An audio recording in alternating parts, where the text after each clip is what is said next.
Aljura Brenica, tuluyan ng nagbabalik, kapamilya sa FPJ's Batang Quiapo. Nagpasalamat kay Coco Martin, isang bagong kabanata sa kanyang showbiz career, ang binuksan ni Aljura Brenica matapos kumpirmadong pumasok siya sa hit primetime serye na FPJ's Batang Quiapo. Yun yung proyektong tuwing siya nagsisilbing formal na pagbabalik niya bilang kapamilya, aktor sa ABS-CBN. Matapos ang ilang taon ng pagiging low profile sa industriya, masaya at buong pusong nagpasalamat si Aljur sa pagbibigay muli sa kanya ng pagkakataon. Lalo niyang pinuri at pinasalamatan si Coco Martin na hindi lamang bida ng serye kundi isa ring direktor at creative head ng programa. Malaking karangalan para sa akin na maging bahagi ng Batang Quiapo. Nagpapasalamat ako kay Coco sa tiwala at sa oportunidad na makabalik sa Kapamilya Network, pahayag ng aktor.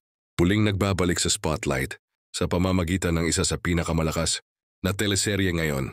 Bagamat hindi pa binubunyag kung kakampi ba o kalaban siya ni Tanggol, siguradong magdadagdag siya ng bagong kulay at tensyon sa kwento.